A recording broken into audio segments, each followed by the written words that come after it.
This is video number 1 of a new project that I'm taking on because you can never have too many projects. You are looking at what I think to be an 80s era Fender precision bass. This is the Squier series made in Mexico. I have had this bass for years. I don't even remember when I got it or where. I probably eBay, but I got it and it didn't play terribly great. I'm sure I paid next to nothing for it, which is why I was like, it was probably one of those what the heck things. And because it didn't play great, it went in a gig bag and it went in the closet. And I have carried it around for years, moving from house to house, and it has sat in there sad and lonely. I saw a video recently of some guys that were talking about, inexpensive instruments, like, for example, Fender's Squier series and their Mexican basses that are obviously inexpensive. They're great starter instruments and stuff. And how, they're actually, they with a little bit of work and not a whole lot of money, but some loving care, they can actually become pretty cool instruments that are fun to play and can sound good. And I saw this video and I saw how much fun these guys were having, customizing it and, hey, well, let's try this because after all, we're not into this thing for very much money. And I was just inspired. I thought, you know what? I've got that P-Bass in the closet that's just sitting there, and every bass, every instrument deserves to be played. That's just, I believe that. And this poor bass has been neglected too long. So here's what's going to happen. I have ordered some parts. I have an idea. What I'm going to do with this bass, and I'll just give you an overview. It's going to receive a new high mass bridge because I don't like these barrel saddles. I've never liked these. These are actually collapsing already. This is going to come off. I'm going to put a Fender high mass bridge on here. This pick guard will be changed out to a really cool green perloid pick guard, which I think will look pretty awesome on here. It's very eye-catching, and I like green. And again, why not, right? These pots are very dirty and they sound bad, so they're going to be replaced with new Fender pots. I will solder those in. The pickups seem to be fine. I've plugged this in. These pickups seem to sound pretty good. So I'm going to leave those for now. I may decide later to replace them, but I think they sound just fine. So that's going to be the changes down here. I'm going to move to the other side of the guitar and show you some uniquenesses about this bass that tell a bit of its story. First, I'm going to turn the instrument on its side here and show you this. This bass has obviously had a collision of sorts. This is smashed in pretty good, probably a couple of millimeters compression here. Right here, there is some wood missing here.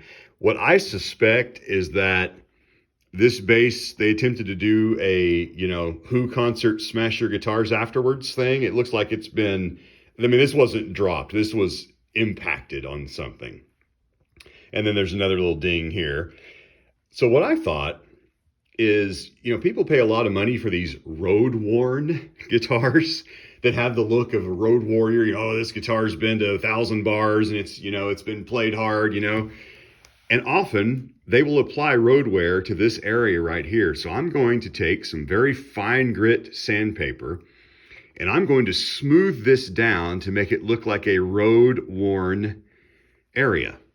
And hopefully it'll work okay. I think if I just take my time and use a really fine grit, that it should work out okay and be nice and smooth and might actually look sort of cool.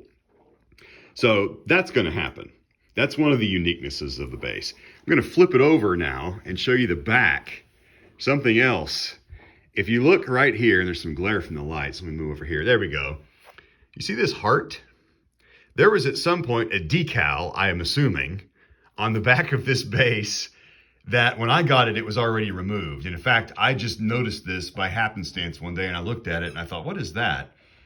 There was obviously a heart-shaped decal on this at one time that has been removed and has left an impression, which also tells you the original color. I think this is that antique white that Fender uses a lot. It has yellowed quite a bit, and I love that. It gives it some age. It tells me that it's aged. It was probably sitting out quite a bit. And so that's going to stay. But I just thought that was kind of a unique little thing about this bass. It could have been owned by a girl. I don't know. Not necessarily, but maybe. So that's a uniqueness about it. As we work our way up, I want to show you something on the front of the headstock that I think is probably the coolest thing about this. And it has the classic cigarette burn right there. So obviously somebody put a smoke right there and did the whole Eddie Van Halen thing, and it burned its way down and it discolored right there. So that is awesome, and that's going to stay as well. Okay. So all that to say, get my finger out of the camera there. I'm excited about this project. There's a couple things I haven't decided on yet. I mentioned I'm going to be replacing these pots. These knobs will also be replaced. I have a couple of options here. You can hear the dog playing with his toy. These top hat pots, I'm definitely going to replace these. I have two different styles, and I have both of them already, so I can go either way. Once I see the pick guard, I'm leaning toward the classic precision bass knurled chrome. Those nice, heavy, chunky chrome pots for here, or knobs rather, for these pots.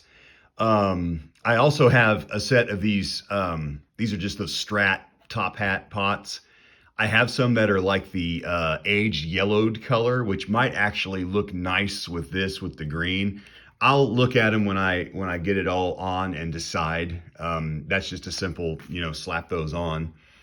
But you can even see on this bass, when it was new, they had this plastic that they put on the pick guard, and then you peel it off when you buy it. This right here is actually some of that plastic, and they just yanked it off. They didn't even bother. So this is still some shipping plastic. So obviously I'll clean that up and when I install the new pick guard. The neck right now is very bowed, but it's straight.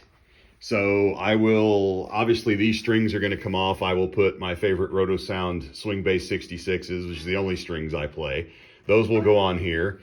There'll be a truss rod adjustment. The adjustment on these basses is up here, whereas on my Japanese jazz bass, Geddy Lee jazz bass, the truss rod adjustment screw is here. But on this bass, it's backwards. It's up here. So that'll be easy to do. We'll get it adjusted. The fretboard is in pretty good shape. The frets are in good shape. I'll polish them, and I'll kind of nourish this wood here and get it all cleaned up nice. It's an inexpensive instrument, so it's a very thin veneer type fretboard. But you know what? This thing will make music. And like I say, when I plugged it in and I had to jiggle the pots to get it to come through because they're shot. Once I got the signal, these pickups actually sound pretty good, even with these old, junk strings. I don't know what they are, but they're not terrible strings. It actually sounded pretty good. I think this bass will actually sound pretty good. So I'll get the headstock all, there's some stuff here that's actually looks like a heat. But anyway, I'll get it looking good, and I'm going to leave all the character again, the classic, cigarette burn, tells me that this was either played in a bar band or was played by someone who was pretending they were in one. But either way, it's a cool story. These tuning machines look to be in good shape. The E string one is actually popping out of the headstock.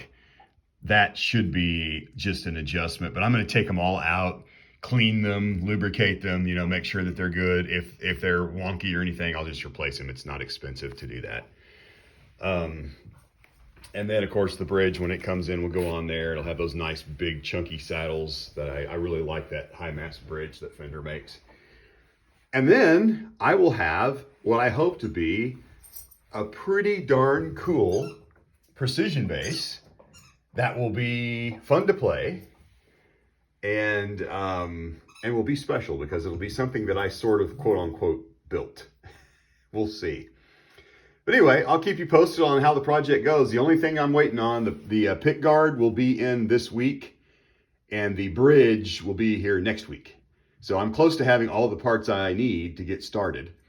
And I have all the tools for the setup. I've got the gauges and stuff to measure the neck truss rod adjustment and all that good stuff, and to get the action set, the intonation will be set.